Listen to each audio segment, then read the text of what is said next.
इसके अलावा बात करते हैं फिनोलेक्स इंडस्ट्रीज की।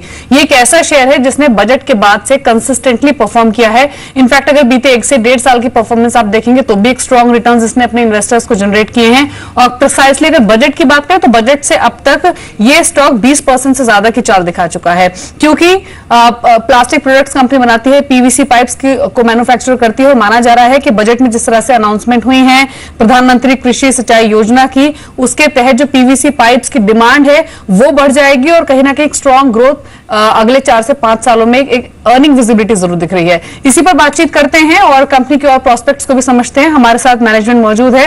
मिस्टर प्रकाश पी छाबड़िया हमारे साथ हैं, एग्जीक्यूटिव चेयरमैन हैं फिनोलेक्स इंडस्ट्रीज के। मिस्टर छाबड़िया, गुड आफ्टरनून, शुक्रिया समय देने के लिए जी बिजनेस को। सर, अगर फिनोलेक्स इंडस्ट्रीज की प्रिसाइसली बात करें तो इन्वेस्टर्स को इसने काफी अच्छे रिटर्न्स जो है वो जनरेट करके दिए हैं।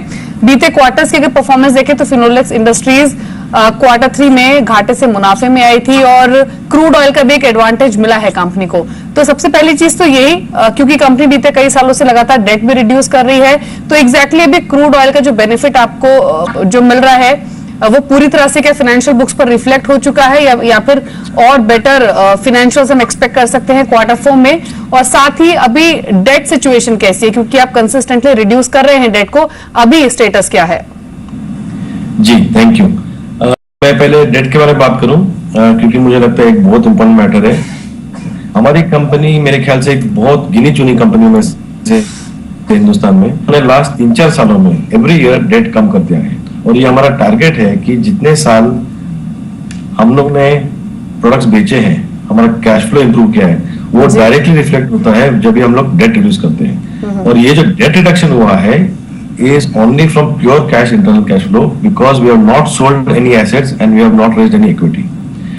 रहा बजट के बारे में जो आपने कहा, हमारे प्राइम मिनिस्टर जी ने बहुत अच्छा बजट निकाला, फाइनेंस मिनिस्टर साहब ने बहुत अच्छा बजट निकाला, जिसके अंदर उन्होंने फार्मर्स के ऊपर एक इम्पोर्टेंस दिया है और जिसके कारण जो अपना बेस है इकोनॉमी का वो इम्प्रूव होगा। ये डायरेक्टली ट्रांसलेट होता है पाइप्स के रिक्वायरमेंट में, तो इसीलिए मुझे लगता है कि आगे चल के हमारे कंपनी को बहुत फायदा होगा। जी, तो इनफैक्ट यही मैं आपसे पूछना भी चाहती हूँ कि बजट में इंफ्रा और साथ ही साथ अग्री स्पेस के लिए जो अनाउंसमेंट हुई है, डेफिनेटली वो पीवीसी पाइप्स की डिमांड बढ़ाएगा, लेकिन इस एडवांटेज को उठाने के लिए या फिर इस मार्केट को टैप करने के लिए आपकी तैयारियां क्या हैं और डिमांड एनहेंसमेंट आप कैसा देख रहे हैं?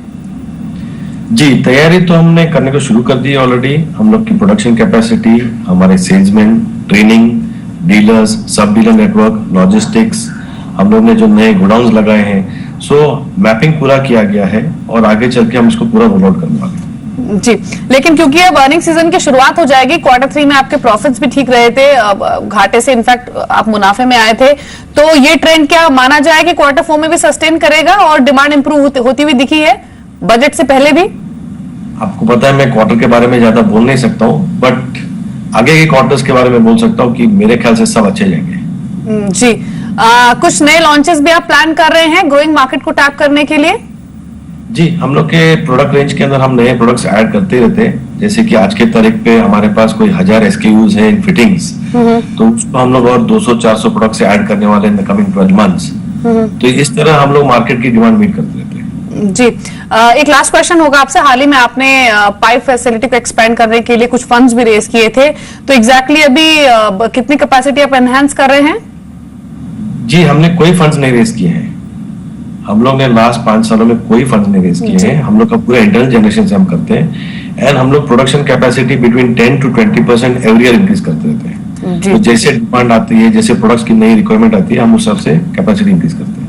जी, चलिए, शुक्रिया मिस्टर छाबड़िया, समय दिया आपने जी बिजनेस को, फिनोलेक्स इंडस्ट्रीज के प्रोस्पेक्ट्स पर बातचीत की। तो मिस्टर छाबड़िया मानते हैं कि Q3 स्ट्रॉन्ग रहा था और उसी तरह का रिफ्लेक्शन वो मानते हैं कि कमिंग क्वार्टर्स में मेंटेन होगा।